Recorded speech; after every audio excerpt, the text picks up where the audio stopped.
Y'all, I'd like to welcome y'all back to Gun Traders and Whiskey Drinkers Anonymous. I'll be your host, Plowboy. Now, what I want to show you today, once again, this is a showing video. You can see I'm not in my shooting spot. Is an unloaded. If I need to verify it for y'all and you're not taking my word for it, we got a problem. Anyhow, I got picked up a Cimarron. I'm gonna step up here kind of close and hope this focuses in on this engraving. I got a Cimarron Huckleberry, which is a Pieta built, fully engraved, 3.5 inch nickel plated 45 Colt with a Thunderer / Thunderball, whatever, grip on it. And I don't know, I hope that shows up that y'all can see the engraving in it. I actually think that's a pretty nice little setup. I know that's flashier than most of what I have and what I deal with, but y'all, there's room for one flashy gun. I think I've said that before, hadn't I? When I got this, the trigger pull, I mean, of course, in true Pieta fashion, with an aftermarket, it looks to me like a Wolf mainspring.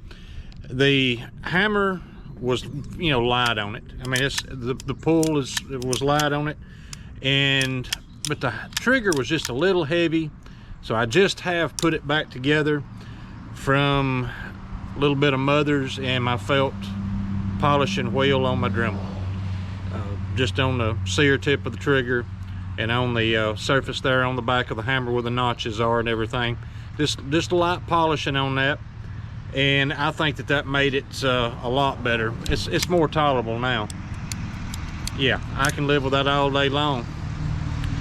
So what purpose would this serve? Well, I guess the purpose of any 3.5 inch 45 Colt single action army clone, you know, cross draw, that'll be beautiful in cross draw. Got y'all up a little bit high today to show you this stuff, don't I? If you see a granddaughter in the background, there's not much I can do about it.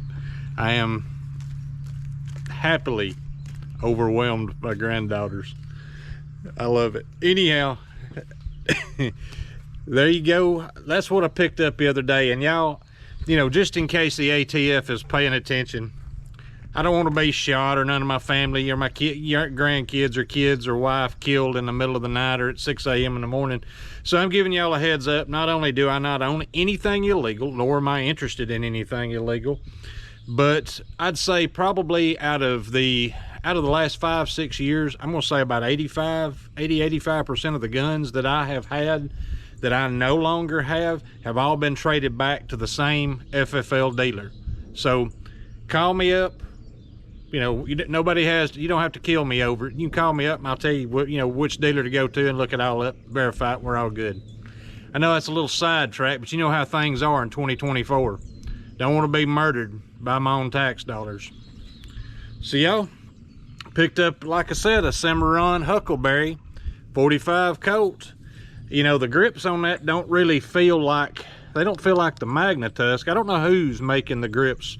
If y'all know who the manufacturer is for the fake ivory that Cimarron's using on this gun, please leave it in the comments. I'm sure I have seen it at some point in time. I've heard it, I've read it, whatever, and I have forgotten it. It does not feel bad at all. Matter of fact, I like it. I was thinking about doing a little polishing on it and getting them just a little bit brighter, but I'm gonna leave them alone. They don't feel like cheap plastic, thank God. So anyhow, timing on this gun is great. And anyone who does not like my finger in the trigger guard of a single action that is unloaded, or even a single action that's loaded with a hammer down, can go watch somebody appendix holster a Glock if you think that's safer, you know, in their little training, you know, fast videos or whatever. So that's what I got for y'all today. This is one of those now on the 3.5, 4 3/4, 5.5, and 7.5 inch single action army clones all at the same time, still carrying. And this one's loaded, so I'm not going to point it myself, but I will point it at you. The Cimarron Frontier Pieta built 4 3/4 45 Colt, of course, the one that I prematurely aged. Like that gun a lot. Completely opposed, ain't it, to the fancy engraving on this nickel plated gun that I'm still gonna carry. Still gonna carry it. It ain't gonna stop me from carrying it one bit that it's nickel and it's pretty. It'll just make me a little more cautious about what I clean it with. Y'all, I'm glad y'all watched. If you're still with me, we'll talk to y'all later. Thanks for watching.